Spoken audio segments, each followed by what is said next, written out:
L'ultimo illustre ospite, forse lo conoscete tutti, insomma non servirebbe neanche annunciare in breve il suo curriculum.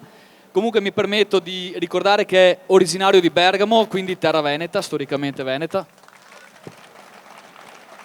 Inizia come giornalista a collaborare con l'Eco di Bergamo e poi direttore dell'Indipendente, per più volte direttore del giornale Il Borghese, nel 2000 fonda il giornale Libero e l'abbiamo invitato con vero onore, con gran piacere, anche perché è stata una delle uniche figure, uno degli unici giornalisti che nel marzo di quest'anno si è speso a favore dei veneti, a favore del nostro diritto ad esprimerci su un tema così importante come il referendum veneto per l'indipendenza, tanto che mi sono permesso di segnarmi alcuni punti prima di cederle parola.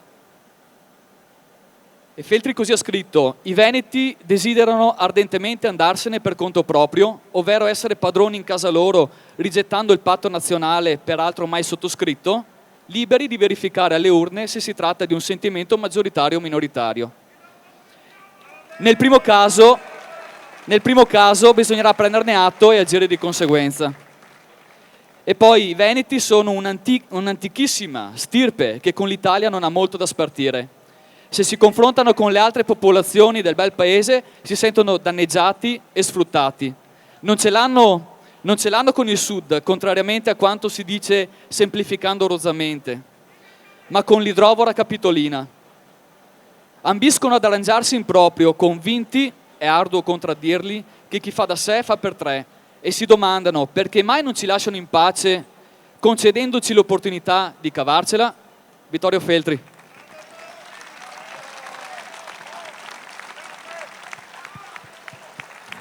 Intanto ringrazio per la ospitalità in una città bellissima come questa, con delle mura che ricordano le mura di casa mia, cioè le mura di Bergamo, che peraltro furono costruite proprio dai veneti, dai veneziani, grazie alle quali Bergamo dal 600 in poi non ebbe più alcun problema con gli invasori. Quindi io sono grato alla Serenissima, anche perché la storia della mia città è mutata radicalmente proprio con l'arrivo dei veneziani, che descrissero malissimo i bergamaschi come attaccabrighe, gente che si picchiava, gente rozza.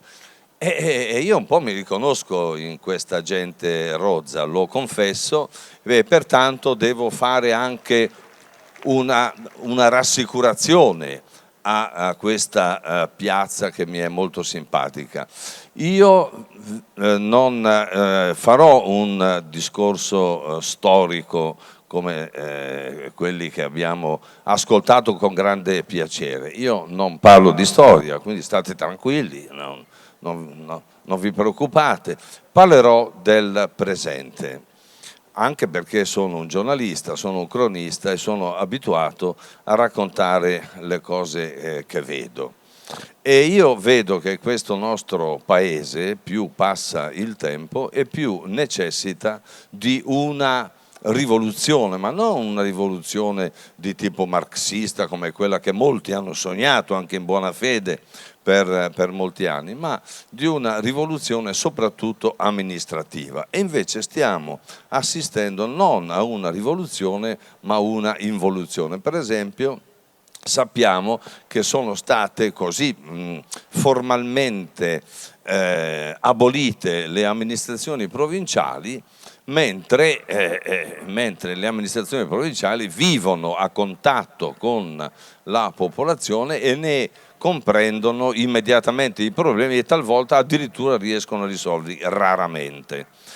Mentre il disastro, secondo la mia modesta visione, è costituito dalla presenza di 20 regioni. Noi in Italia abbiamo 20 regioni, un paese paese piccolo, e abbiamo delle regioni che sono minuscole, anche più piccole della provincia di Vicenza, per esempio. Il Molise ha 300.000 abitanti ed è una regione che ha una quantità mostruosa di impiegati, di funzionari, gente che in sostanza prende un sacco di soldi senza fare molto, o quantomeno facendo pochissimo. Allora mi domando, ma come mai non si possono ridurre le regioni da 20, quali sono ora, per esempio, a 5 o 6? E una grande macro regione dovrebbe essere, per motivi anche storici, ho detto che non parlavo di storia e mantengo la promessa, ma in sostanza se noi avessimo una bella regione come il Veneto, il Trentino e la Venezia Giulia, il Friuli, tutto diciamo così fuso, noi avremmo la possibilità di avere una grande regione capace di funzionare perfettamente. E io sono venuto questa sera per raccomandarmi a voi, siccome farete presto, mi auguro prestissimo, un referendum, esattamente come ha fatto la Scozia, no? La Scozia sappiamo che è avviata su questa strada, e non è che la Scozia sia più stupida del Veneto, è un paese che ha una storia incredibile, cioè, quindi non si capisce perché se... E poi oltretutto diciamo che la Gran Bretagna sappiamo che è la culla della democrazia. Se nella culla della democrazia si può fare un referendum, lo si fa in Scozia, non si capisce perché non lo si possa fare in Italia, ma seguendo dei metodi, dei criteri democratici. Nessuno vuole imporsi con la vanga.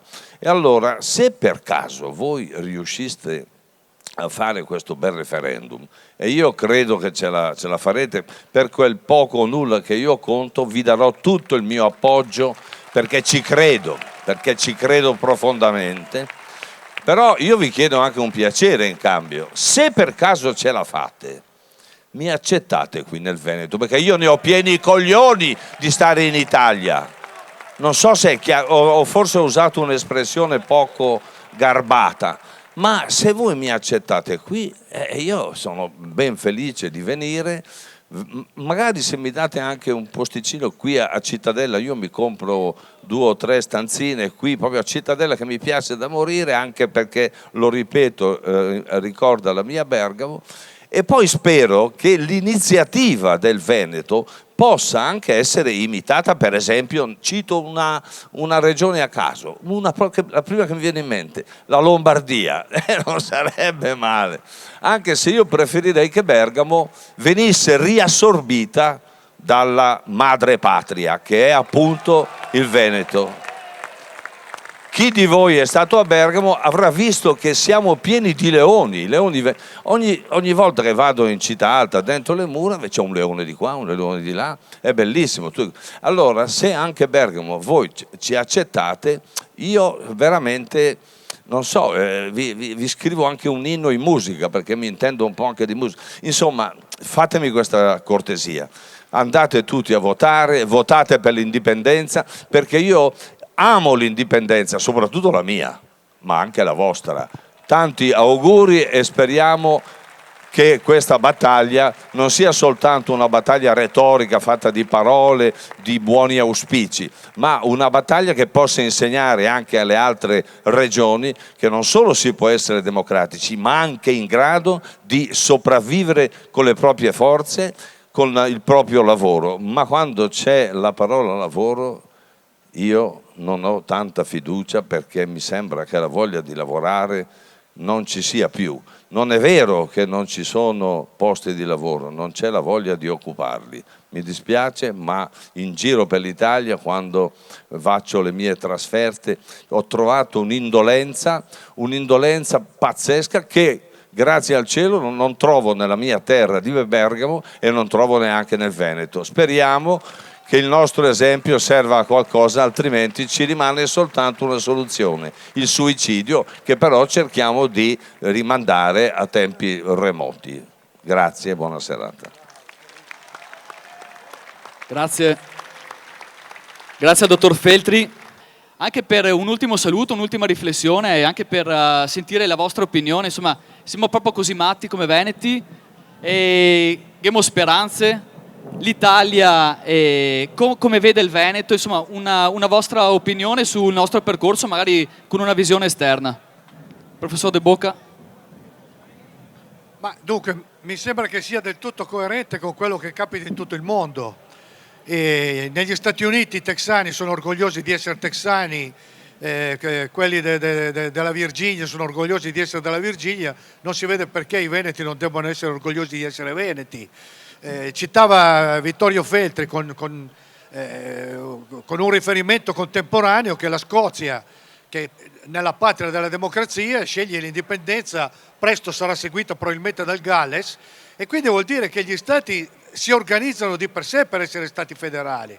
Poi indipendenza non vuol dire essere isolati dal resto del mondo, cioè costruire una sorta di muro di Berlino da Verona a Trieste in modo tale che non si possano entrare né uscire, perché è chiaro che queste sacche di indipendenza dovranno fare riferimento con le sacche di indipendenza vicine, occorrerà trovare il sistema di collaborare, di andare avanti, i mercati implicano dei riferimenti più grandi, bisogna essere cittadini del mondo ma mai dimenticarsi di essere padroni di casa propria.